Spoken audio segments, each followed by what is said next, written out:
اجتماعی نماز ہوگی، امام قرآن پڑھے گا مقتدی کی طرف سے، ہو جائے۔ بات وہ کرے جو آسان سے سمجھنے والی ہے۔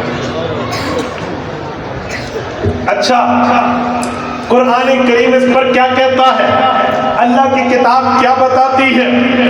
سورت نمبر 7 سورت اعراف آیت نمبر 204 سیکنڈ لاسٹ آیت ہے، یہ سیکنڈ لاسٹ ہے، اس کے بعد ایک اور آیت، پھر آیت پہ ختم ہو جاتا ہے۔ یہ 204 نمبر کی آیت، رب کریم نے 2 نمازیں تو 2 حکم دیے ہیں۔ رب نے فرمایا وَإِذَا قُرِئَ الْقُرْآنُ فَاسْتَمِعُوا لَهُ وَأَنصِتُوا لَعَلَّكُمْ تُرْحَمُونَ۔ لفظی ترجمہ یہ ہے وَإِذَا قُرِئَ الْقُرْآنُ، جب قرآن پڑھا جائے، فَاسْتَمِعُوا لَهُ، غور سے سنو، وَأَنصِتُوا، زبان کو بند رکھو، لَعَلَّكُمْ تُرْحَمُونَ، تاکہ اللہ کی رحمتیں تم پر برس سکیں۔ میں اس کو سمجھانے کے لیے یوں سمجھاتا ہوں، لَعَلَّكُمْ تُرْحَمُونَ، لعلہ ترجیح ہے، امید ہے، توجہ رکھنا۔ فرمایا لعلکم ترحمون، تم یہ چاہتے ہو، تمہیں یہ امید ہے، تمہیں یہ حوصلہ ہے کہ تمہارے اوپر رب کی رحمتیں آئیں۔ ہاں اللہ ہماری یہ چاہت ہے۔ فرمایا پھر قرآن کے مقابلے میں قرآن مت پڑھو، سبحان اللہ، قرآن کے مقابلے میں قرآن مت پڑھو۔ ٹھیک ہو گیا؟ تو یہ کب کی بات ہے؟ کس جگہ کی بات ہے؟ کس کے لیے کہا گیا ہے؟ حافظ کی کلاس میں تو سارے پڑھ رہے ہوتے ہیں اور امام استاد صاحب سن رہا ہوتا ہے، یہ کس کے لیے ہے؟ آؤ قرآن کو سمجھنا ہے، پیغمبر کے صحابہ یا صحابہ کے شاگرد اور شاگردوں سے سمجھو۔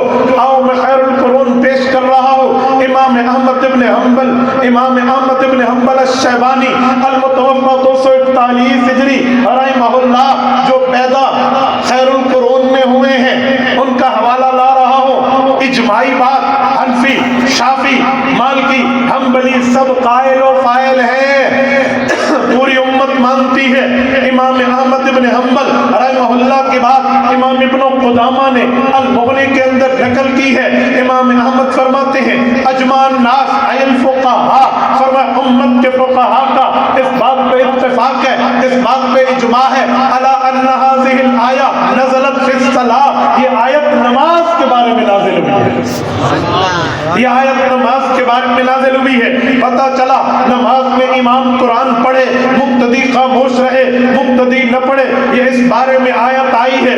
اچھا، امام احمد ابن حنبل کی یہ بات، امام ابو حنیفہ کی یہ بات، امام شافعی کی یہ بات، امام مالک کی یہ بات، امت کے فقہاء، علماء، اتقیاء، محدثین، مفسرین و فقہاء کی بات کی دلیل کیا ہے؟ ہم نے کہا دلیل آپ کا انعامدار کا فرمان ہے، ہم نے کہا اس کی تائید رسول اللہ کے فرمان عالی شان سے، پیغمبر کی حدیث سے ہوتی ہے۔ کہتے ہیں کہاں ہے؟ میں نے کہا اٹھائیے صحیح مسلم جلد نمبر 1 کتاب الصلاۃ باب التشہد کھولیے، حضرت امام مسلم حضرت ابو موسیٰ اشعری رضی اللہ عنہ جن کا سلام عبداللہ بن قیس ہے، اس سے روایت لائے ہیں، وہ فرماتے ہیں میرے پاک پیغمبر نے اجتماعی نماز منفرد کی نماز نہیں، مقتدی کی نماز، با جماعت نماز کے مسائل بتاتے ہوئے فرمایا اے لوگو انما جعل الامام لیتم بہ، امام اس لیے بنایا جاتا ہے تاکہ وہ تم لوگ مقتدی بن کے اس کی بات مانو۔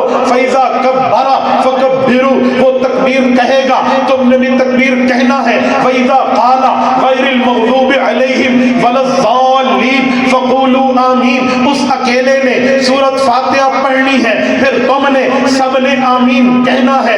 اور وَإِذَا قَرَأَ فَأَنصِتُوا، امام قرآن پڑھے گا مقتدی خاموش ہو جائے گا۔ صحیح حدیث، صحیح مسلم، سر پہ پگڑی، ابھی طلب آئے دورہ حدیث کے سر پہ سجے گی، 20 یہاں اس مدرسے سے طلباء نے ختم البخاری ختم مسلم کیا ہے، مسلم اور بخاری کو پاس کیا تو سر پہ پگڑی سجی۔ یہ اس صحیح مسلم کی کتاب پڑھ رہا ہوں، اسی کا حوالہ پیش کرتا ہوں، تو اس پر ضعیف ہونے کا اعتراض نہیں کر سکتا، تو اس کی سندی بحث نہیں کر سکتا۔ یہ 100% کھری، 100% اوریجنل، 100% اصل سند کی بات ہے۔ صحیح مسلم، امام مسلم ابن الحجاج القشیری رحمہ اللہ المتوفى 261 ہجری، اس کی تفصیل حدیث پاک نہیں لائے ہیں۔ فرمایا حضور نے 3 باتیں ہیں، امام کی بات مانو، وہ تکبیر تکبیر کہے تو تم بھی کہو، پتہ چلا تکبیر دونوں نے کہنی ہے۔ وَإِذَا قَرَأَ فَأَنصِتُوا، وہ قرآن پڑھے تو چپ رہنا، پتہ چلا قرآن اکیلے امام نے پڑھنا ہے۔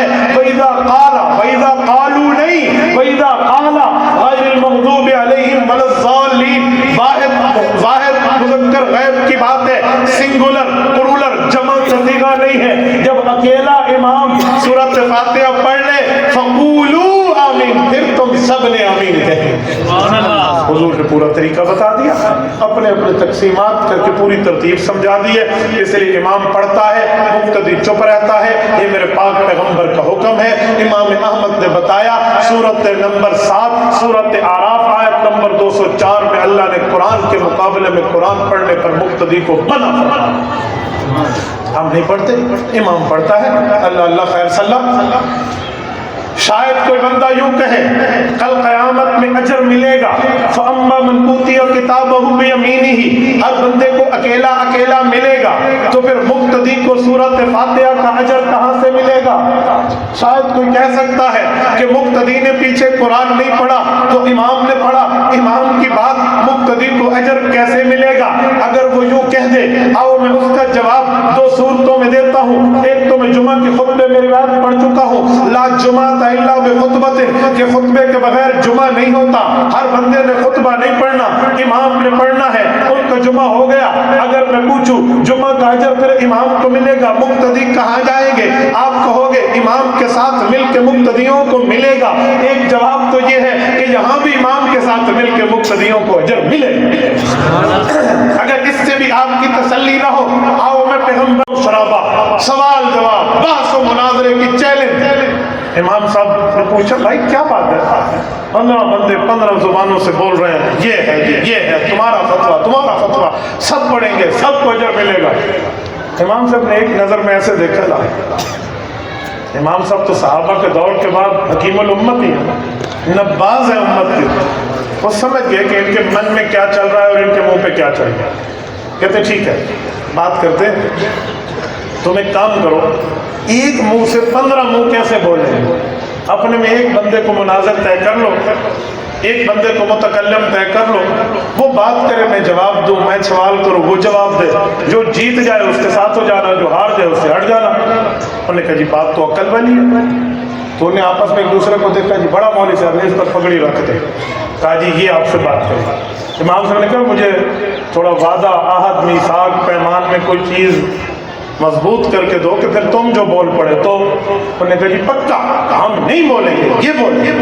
تو امام صاحب نے کہا بھی تو کہہ رہے تھے ہماری دلیلیں، وہ دلیلیں کہاں جائیں گی؟ کہا جی یہ دلیلیں دے گا ہماری طرف سے ہو جائے گی، ہمارا بڑا آدمی ہے۔ تو امام صاحب نے کہا بھی مناظرہ شروع نہیں ہوا، میں جیت پہلے کیا۔ کہا جی وہ کیسے؟ کہا امام بھی ہمارا بڑا ہے، وہ پڑھے گا ہماری طرف سے ہو جائے گا بھائی، اسی لیے امام پڑھے گا مقتدی کی طرف سے ہو جائے گا۔ تو یہ بات آپ ذہن میں رکھیں۔ اچھا میری اس گفتگو کے بعد اگر ایک بات میں نہ کروں تو شاید بات پوری نہ ہو۔ آپ کہیں گے مولانا ایک حدیث پاک میں ہے، اللہ کے رسول کا فرمان ہے لا صلاۃ لمن لم یقرأ بفاتحۃ الکتاب، سورۃ فاتحہ نہیں پڑھو گے نماز نہیں ہوگی۔ رسالت مآب علیہ السلام کا فرمان عالی شان موجود ہے، تو سورۃ فاتحہ نہیں پڑھو گے نماز نہیں ہوگی۔ اس کا جواب کیا ہے؟ میں کہتا ہوں جی بالکل ٹھیک ہے، میرا ایمان ہے، میرا اس پر ایمان ہے، میرا اس پر یقین ہے، سورۃ فاتحہ کے بغیر نماز نہیں ہوگی۔ نماز کا مسئلہ اور جماعت کا مسئلہ اور۔ تو میرے بھائی ذرا سن، میں ایک جملہ کہتا ہوں تجھے سمجھانے کے لیے کہتا ہوں، تو بات سمجھا رہا ہے تو ایک بات مجھ سے بھی سمجھ جا۔ میں پوچھتا ہوں نماز سورۃ فاتحہ کے بغیر نہیں ہوگی۔ جب ہم نماز پڑھتے ہیں، فاتحہ پڑھتے ہیں، جب ہم جماعت پڑھتے ہیں، حضور کی الگ حدیث اس کے لیے موجود ہے۔ تو کوئی کہے گا مولوی صاحب پھر یہ نماز اکیلے کے لیے حدیث ہے؟ اگر میں کہوں ہاں تو وہ کہے گا تیری بات کی حیثیت کیا ہے؟ آؤ میں تمہیں پیغمبر کی جماعت کو پیش کرتا ہوں، پیغمبر کے شاگردان کو پیش کرتا ہوں، پیغمبر کے صحابہ کو پیش کرتا ہوں، جس کے لیے میرے پاک پیغمبر نے فرمایا کہ میری جماعت کی بات کو مانو گے تم ہدایت پاؤ گے۔ میں ہدایت یافتہ صحابی رسول اپنے شاگردوں میں حدیث بیان کر رہے، اس کی بات پیش کر رہا ہوں۔ کھولیے جامع ترمذی ہے، جلد اول ہے، کتاب الصلاۃ ہے، امام ابو عیسیٰ ترمذی رحمہ اللہ روایت لائے ہیں، حضرت جابر حدیث سنا رہے ہیں، شاگرد سن رہے ہیں، فرمایا لا صلاۃ لمن لم یقرأ بفاتحۃ الکتاب، سورۃ فاتحہ نہیں پڑھو گے نماز نہیں ہوگی۔ ایک شاگرد نے یوں سوالیہ نظروں سے پوچھا، استاد ذل مکرم حدیث کا مطلب کیا ہے؟ فاتحہ نہیں پڑھو گے نماز نہیں ہوگی۔ گویا اس شاگرد کا مطلب یہ تھا کہ ہم جماعت میں تو نہیں پڑھتے۔ استاد نے سمجھایا، بیٹا میں حضور پاک سے پڑھا ہوں، میں حضور کا شاگرد ہوں، اس کا مطلب سن، بغیر فاتحہ کے نماز نہیں ہوتی۔ انما اذا کان وحدہ، یہ اکیلے نمازی کو حکم ہے، مقتدی کو نہیں ہے۔ یہ پیغمبر کا صحابی فتویٰ دے رہا ہے، سمجھا سنا بتا رہا ہے، تو جب پیغمبر کے صحابہ سے حدیث لی ہے تو پیغمبر کے صحابی سے مطلب بھی لے لیں۔ ہم وہ نہیں ہیں حدیث صحابی سے لیں مطلب وہابی سے لیں، نا بابا، ہم پیغمبر کی صحابی سے حدیث بھی لیتے ہیں مطلب بھی صحابی سے۔ ہم اہل سنت والجماعت ہیں، دین نبی سے لے کر تشریح بھی نبی کے صحابہ سے ہوتا ہے۔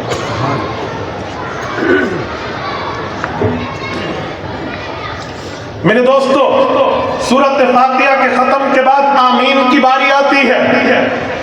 سورۃ فاتحہ ختم ہوئی، امام نے سورۃ فاتحہ مکمل کر لی، اب اس پر تامین کا وقت آیا، آمین کا وقت آیا، تو اب کیا کریں؟ آمین کس نے کہنا ہے اور کیسے کہنا ہے؟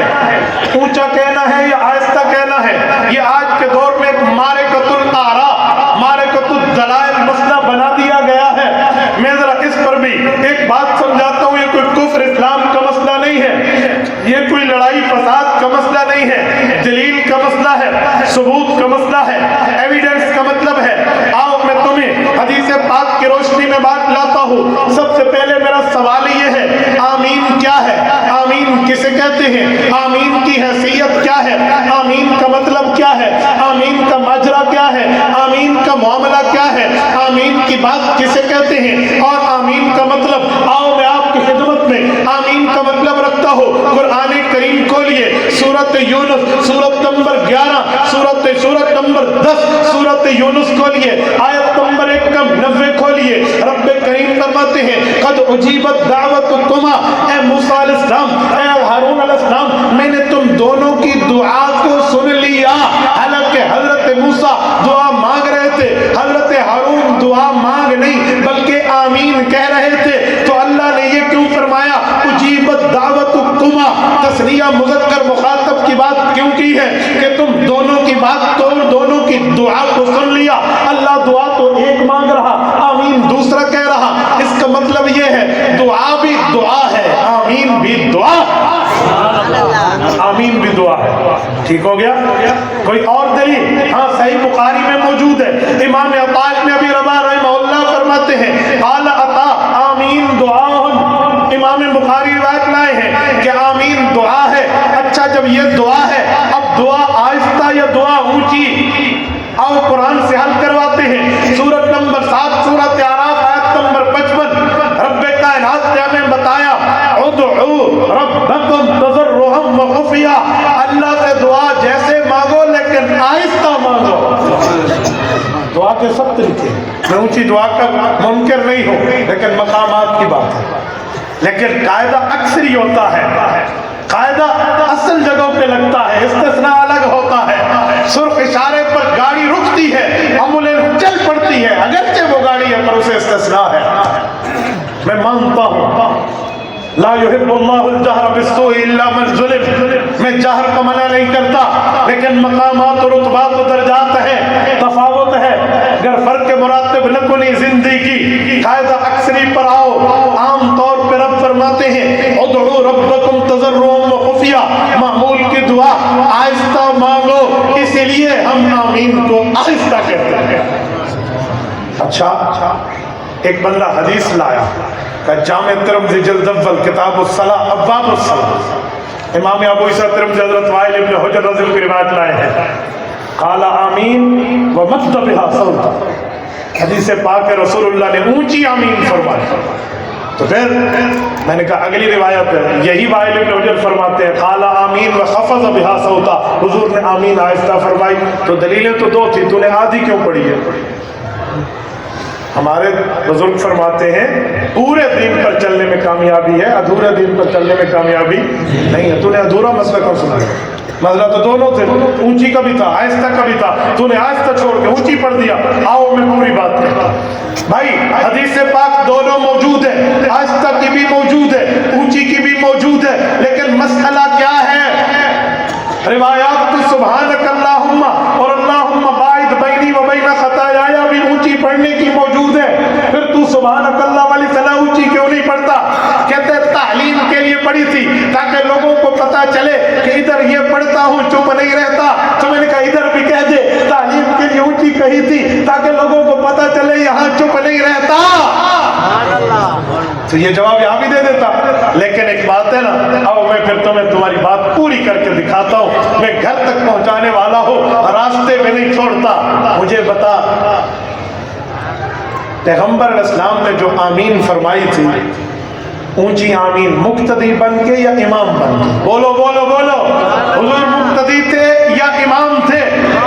سب بولے، جو حضور کو امام مانتے ذرا ہاتھ کھڑا کر کے میری تعریف کرے کہ ہم سارے اپنے پاک پیغمبر محمد مصطفیٰ صلی اللہ علیہ وسلم کو کیا مانتے ہیں؟ ہمارے پاک پیغمبر نے آمین اونچی فرمائی آہستہ، دونوں امام بن کے یا مقتدی بن کے؟ ہاتھ کھڑے کر کے، ہاتھ کھڑے کر کے، حضور نے امام بن کے یا مقتدی بن کے؟ امام بن کے۔ آؤ میں ایک سوال کرتا ہوں، تو مقتدیوں کو کیوں کہتے ہیں اونچی کو؟ تو بھی امام کو کہتا نہیں سمجھے؟ تو بھی امام کو کہتا، تو نے مقتدی پر اعتراض کیوں کر دیا؟ مسئلہ امام کا تھا، تو نے فٹ مقتدی پہ کیا میرے بھائی، چیمانہ دارت وجہ۔ اوے اللہ کے بندے، حضور پاک سے اونچی بھی ثابت، آہستہ بھی ثابت، تو یہ کہتا دونوں ٹھیک ہے تو چلو بات بنتی، یہ موقف لاتا، لیکن تو نے میری دلیل کو چھوڑ کیوں دیا؟ باتیں تو دونوں کر لو۔ اور آؤ سنو، میں ایک بات مزید کہتا ہوں، آمین دعا ہے اور قرآن کہتا ہے دعا آہستہ مانگو۔ میرے پاس اللہ کا قرآن ہے، تو اس مسئلے پر قرآن کیوں نہیں پیش کرتا؟ مجھے کہنے لگا مولانا صحیح بخاری کو مانتے؟ میں نے کہا جی بڑے شوق سے، آج ختم صحیح بخاری میں موجود ہوں۔ رات میں سندھ میں ختم صحیح بخاری میں تھا، تو ایک شخص نے سوال کیا کہ حنفیوں کا صحیح بخاری سے کیا تعلق ہے، احناف کا صحیح بخاری سے کیا واسطہ ہے؟ میں نے کہا یہ صحیح بخاری وہ ہے جو بتاتی ہے سر پہ ٹوپی پگڑی پہن کے نماز پڑھو، تو ٹوپی اتار کے پڑھتا ہے، تیرا کیا تعلق ہے؟ یہ صحیح بخاری وہ ہے جو بتاتی ہے کلام المیت وہو علی الجنازہ، میت سنتا بھی ہے میت بولتا بھی ہے، تیرا صحیح بخاری سے کیا تعلق ہے؟ یہ صحیح بخاری وہ ہے جو بتاتی ہے اذا اقبر المیت اتاہ ملکان، جب فرشتے آتے ہیں میت کو اٹھا بیٹھتے ہیں، تیرا صحیح بخاری سے کیا تعلق ہے؟ یہ صحیح بخاری وہ ہے جو بتاتی ہے واللہ لا یذیقک اللہ الموتتین ابدا، پیغمبر قبر میں زندہ ہے، تو حیات النبی کا قائل نہیں ہے، تیرا صحیح بخاری سے کیا تعلق ہے؟ یہ صحیح بخاری وہ ہے جو بتاتی ہے صافہ حماد بن زید ابن المبارک بھی یدیہ، سنت طریقہ دو ہاتھ سے مصافہ ہے، تو ایک ہاتھ سے کرتا ہے، تیرا بخاری سے کیا تعلق ہے؟ یہ صحیح بخاری وہ ہے جو بتاتی ہے باب من اجاز الطلاق الصلاۃ لقول اللہ تعالی الطلاق مرتان فامساک بمعروف او تسریح باحسان، تین طلاقیں دو تو تین ہوتی ہے، تو کہتے ہیں تین طلاقیں دو تو ایک ہوتی ہے، تیرا صحیح بخاری سے کیا تعلق ہے؟ یہ صحیح بخاری تو وہ ہے جو کتاب الاحکام باب اجر الحاکم میں امام بخاری حدیث لائے ہیں اور فرماتے ہیں لوگوں اذا حکم الحاکم فاجتہد واصاب له اجران ان اخطا له اجر، مجتہد آدمی اگر دلیل پیش کرے اور صحیح ہو تو 2 ثواب، اگر بھول جائے تو 1 ثواب، مجتہد کو پھر بھی ملتا ہے، تو اجتہاد کا منکر ہے، تیرا صحیح بخاری سے کیا تعلق ہے؟ ہمیں کہتے ہیں امام بخاری سے، ہاں احناف کا صحیح بخاری سے تعلق ہے، امام بخاری نے صحیح بخاری شروع کی ہے باب کیف کان بدل وحی الی رسول اللہ صلی اللہ علیہ وسلم، پہلی روایت لائے ہیں وبہ قال حدثنا الحمیدی قال حدثنا سفیان، یہ حمیدی کون ہے؟ عبداللہ بن زبیر المکی، یہ عبداللہ بن زبیر المکی کون ہے؟ یہ شاگرد ہے امام عبد الرزاق بن الحمام الصنعائی کا، وہ شاگرد ہے امام اعظم ابو حنیفہ کا، امام بخاری نے بخاری شروع کی ہے تو امام حنیفہ کے شاگردوں سے کہتے ہیں حنفیوں کا بخاری سے کیا تعلق ہے؟ سنو، امام بخاری رحمہ اللہ نے صحیح بخاری میں روایت لائے ہیں امام عبد الرحمن المقری سے، یہ شاگرد امام ابو حنیفہ کا ہے، حماد بن خالد سے، یہ شاگرد حنیفہ کا ہے، ابو حفص کبیر سے، یہ شاگرد امام ابو حنیفہ کا ہے، امام بخاری روایت لائے ہیں فضل بن دکین سے، یہ شاگرد امام ابو حنیفہ کے ہیں، امام بخاری روایت لائے ہیں ضحاک بن مخلد ابو عاصم النبیل سے، یہ شاگرد امام ابو حنیفہ کا ہے، امام بخاری روایت لائے ہیں حضرت مکی بن ابراہیم سے، یہ شاگرد امام ابو حنیفہ کا ہے۔ آپ کہتے ہو صحیح بخاری سے ان سے کیا تعلق؟ سن، امام بخاری نے بخاری ختم کی ہے، صحیح بخاری کے آخری کتاب کتاب التوحید والرد علی الجہمیہ کھولیے، باب نمبر 93 کھولیے، امام بخاری روایت لائے ہیں باب ونضع الموازین القسط لیوم القیامہ وان اعمال بنی آدم وقولهم یوزن وقال مجاہد القسطاس العدل بالرومیہ۔ امام بخاری آگے روایت شروع کرتے ہیں، وبہ قال حدثنا احمد بن اشقاب قال حدثنا محمد بن فضیل عن عمارة بن القعقاع عن ابی زرعۃ عن ابی ہریرہ رضی اللہ تعالی عنہ وعنہم قال قال النبی صلی اللہ علیہ وسلم وساق الحدیث۔ امام بخاری سند لے کر چار امتی پانچواں صحابی چھٹا اللہ کے رسول لا کر حدیث پاک لائے ہیں، یہ دو کلموں والی جو آج آخری پڑھی جائے گی، امام بخاری چار امتی راوی وہ لائے ہیں جو صحابہ سے پہلے پانچواں امتی صحابی حضرت ابو ہریرہ ہیں، پہلے چار احمد بن اشقاب، محمد بن فضیل، عمارہ، اور اس کے بعد ابو زرع جن کا اصل نام حرم ہے، حاشیے میں موجود ہے۔ یہ چاروں کون ہیں؟ ان کا ابو حنیفہ سے کیا تعلق ہے؟ کھولیے الکواکب الدراری حاشیہ کروانی جلد نمبر 25 آخری صفحہ کھولیے، فرماتے فیہ لطائف، اس میں کئی نکتے ہیں۔ الاولا، پہلا نکتہ یہ ہے اربعۃ کلہم کوفیون، یہ چاروں امام ابو حنیفہ کے شہر کے محدث ہیں۔ سبحان اللہ۔ کہتے ہو حنفیوں کو بخاری سے کیا تعلق ہے؟ تو میں تو مانتا ہوں بخاری پیش کر کیا مسئلہ ہے؟ کہتے ہیں آمین کے مسئلے پہ صحیح بخاری کی حدیث ہے، سنا دو۔ میں نے کہا جی بڑے شوق سے۔ امن ابن زبیر ومن معه فإن للمسجد لجة، حضرت عبداللہ بن زبیر پیغمبر کے صحابی رضی اللہ عنہ موجود ہیں، انہوں نے آمین اتنی اونچی کہی دعا میں، ساتھ والوں نے بھی اونچی آمین کہی کہ مسجد گونج اٹھی۔ تم تو آمین کے قائل نہیں ہو۔ میں نے کہا اس میں کہاں لکھا ہے کہ وہ نماز کی آمین تھی؟ کہاں لکھا ہے وہ نماز کی تھی؟ وہ تو دعا کی تھی۔ میں یہاں بیٹھ کے کہتا ہوں میلسی والو، اللہ تمہیں مدینہ لے جائے۔ فَإِنَّ لِلْمَسْجِدِ لَجَّةً، مسجد گونج اٹھی ہے۔ اب یہ نماز کی ہے، اس میں نماز کا مسئلہ کہاں ہے؟ تھوڑا گزارا، تو نماز کا مسئلہ اپنی طرف سے لائے گا، ہم نے بخاری پڑھی بھی ہے، پڑھائی بھی اور سمجھی بھی۔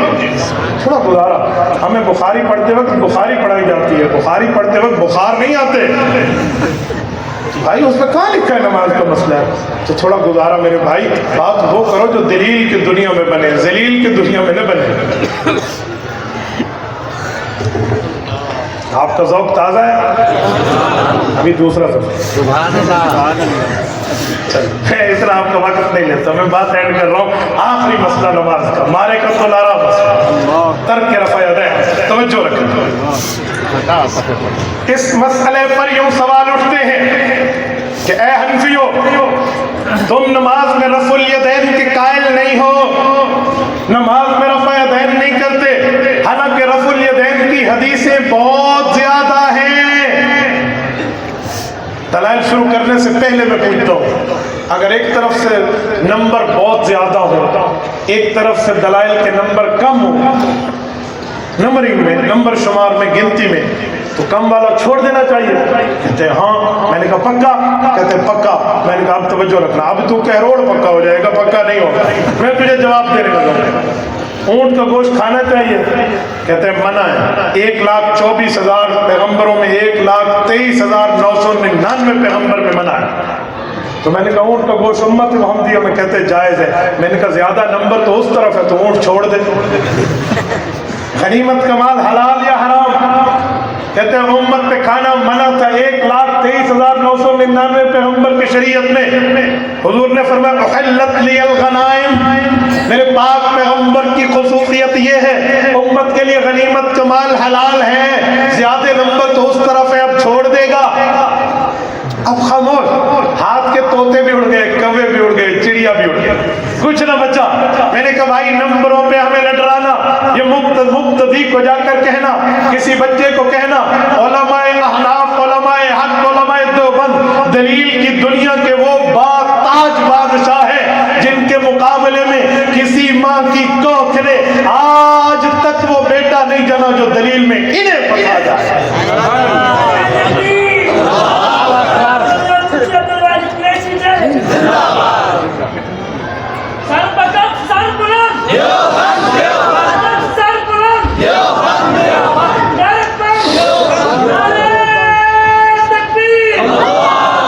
میں نے کہا نمبر 1 نہ سنا. آؤ دلیل کی دنیا میں بات کرتے ہیں. رفع الیدین اللہ کے رسول سے ثابت ہے. میں مانتا ہوں کوئی جاہل مطلق ہوگا جو کہے گا ثابت نہیں ہے. میں مانتا ہوں پیغمبر کریم نے رفع الیدین فرمایا ہے, لیکن یہ بتا حضور نے ہمیشہ کیا ہے؟ پوری دنیا کی کسی صحیح حدیث میں یہ لفظ نہیں ہے. پیغمبر نے ہمیشہ کیا ہے. اس میں تو ہے حضور نے کیا ہے, استمرار نہیں ہے, ہمیشہ کا نہیں ہے, حضور نے کیا ہے. چھوڑنے کی روایتیں بھی ہیں. مجھے کہتے ہیں مولانا آپ کو عربی آتی ہے؟ میں نے کہا الحمدللہ. کہتے ہیں کانا یرفع یدیہ, کانا استمرار پہ دلالت کرتے ہیں, حضور کرتے رہتے تھے. میں نے کہا پکی بات ہے. کانا یطوف علی نسائہ بغسل واحد, علماء جانتے ہیں یہاں بھی کانا ہے, بغسل واحد یطوف علی نسائہ. علماء سے ترجمہ لے لینا, وہاں بھی استمرار ہے. کہتے نہیں ایک دفعہ کا واقعہ. میں نے کہا اب کانا کہاں سے آیا؟ کچھ باتیں عوام کے لیے نہیں ہوتی, اب پریشان نہ ہو, علماء سمجھتے ہیں.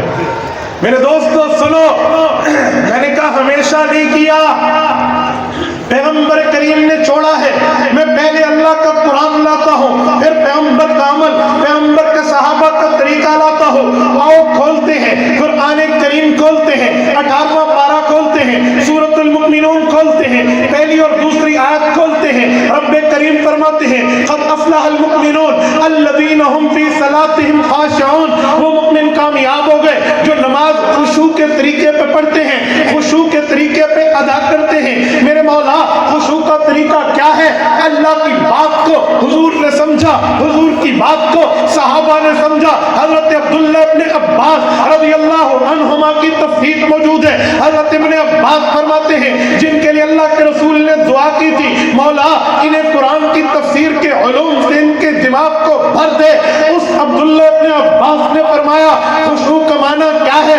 فرمایا لا یلتفتون یمینا ولا شمالا ولا یرفعون ایدیہم فی الصلاۃ. فرمایا دائیں بھی نہ دیکھو بائیں بھی نہ دیکھو, متواضعون محتبطون, ادھر ادھر معاملہ نہ کرنا, اللہ کے سامنے مؤدب بننا. ولا یرفعون ایدیہم فی الصلاۃ, اور نماز کے اندر رفع الیدین بھی نہ کرنا. اس مسئلے پر تو اللہ کا قرآن کیوں نہیں پیش کرتا؟ اس مسئلے پر تو صرف حدیث پیش کرتا ہے جو پہلے زمانے کی ہے. میں قرآن بھی پڑھتا ہوں, حدیث بھی پڑھتا ہوں, اور پوری کر دے. حضرت عبداللہ ابن عباس رضی اللہ عنہ پیغمبر کے صحابی ہیں.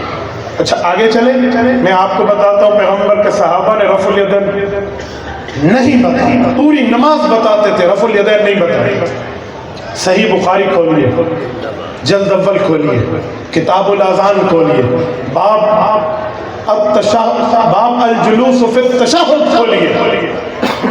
حضرت ابو حمید ساعدی رضی اللہ عنہ کی روایت ہے, مکتبہ رحمانیہ لاہور کا صفحہ 184, قدیمی کتب خانے کا صفحہ 104. حضرت ابو حمید ساعدی فرماتے ہیں انا کنت احفظکم لصلاۃ رسول اللہ صلی اللہ علیہ وسلم. حضور کے صحابہ کا مجموعہ میں صحیح بخاری پیش کر رہا ہوں. حضرت ابو حمید ساعدی رضی اللہ عنہ نے فرمایا آؤ میں تمہیں حضور کی نماز کا طریقہ سکھاؤں. میں نے حضور کی نماز کے طریقے کو حفظ کر لیا. حافظ اس میں تفصیل ہے, سپرلیٹو ڈگری ورڈ, اس سے بڑا لفظ نہیں ہے. اس کا ترجمہ کرتا ہوں, پیغمبر کے نماز کے طریقے کو گھول کے پی لیا ہے. یہ پیغمبر کا صحابی بتایا. سناؤں؟ جی سنائیں. انہوں نے پوری نماز کا طریقہ بتایا.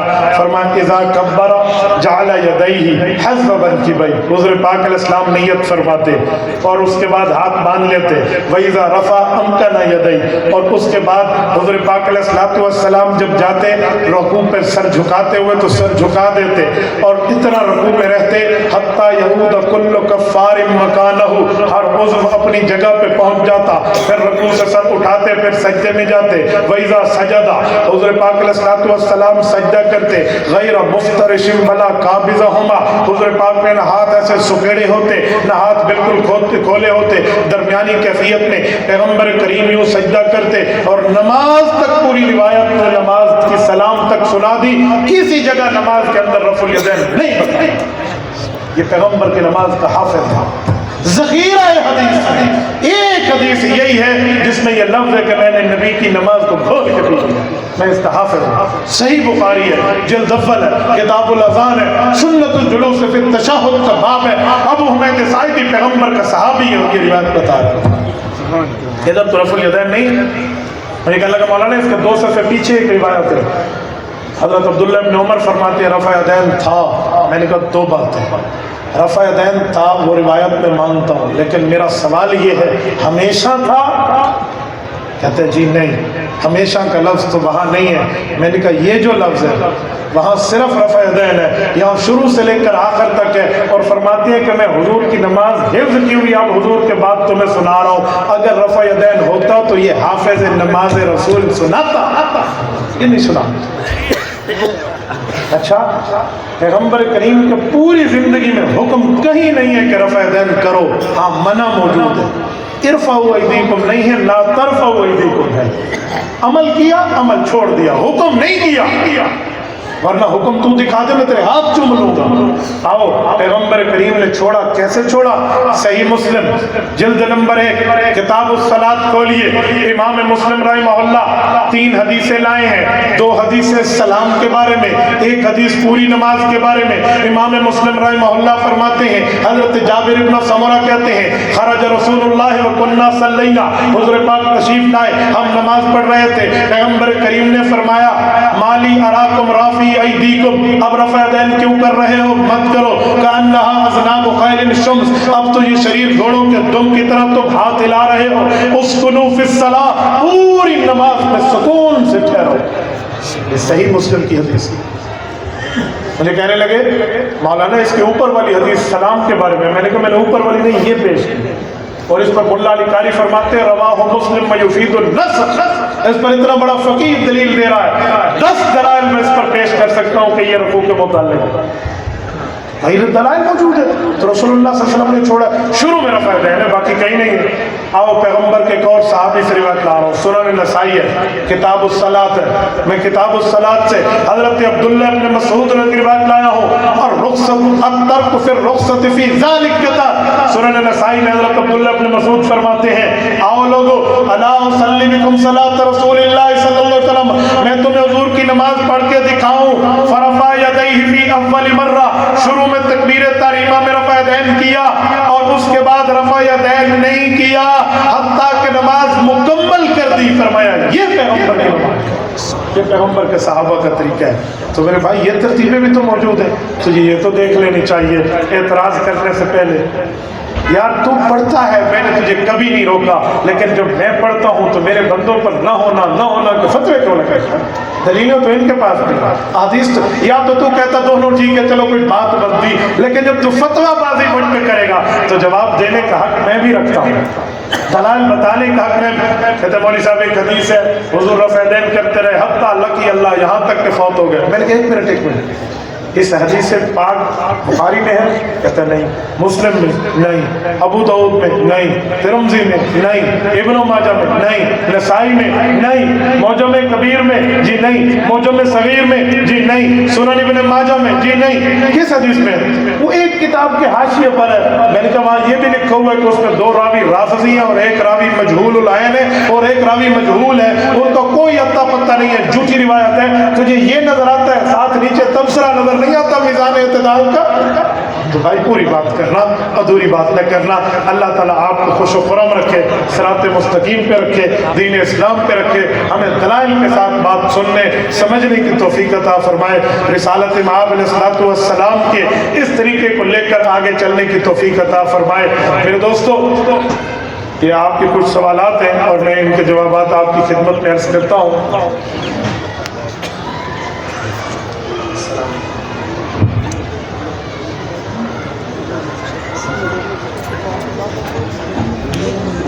ہماری خوش قسمتی ہے حضرت شیخ الحدیث مولانا منیر احمد منور دامت برکاتہم العالیہ، شیخ الحدیث شیخ الحدیث باب العلوم کے اروڑ پر تشریف لائے۔ میں حضرت کی اجازت سے 2 باتیں آپ کی خدمت میں عرض کرتا ہوں۔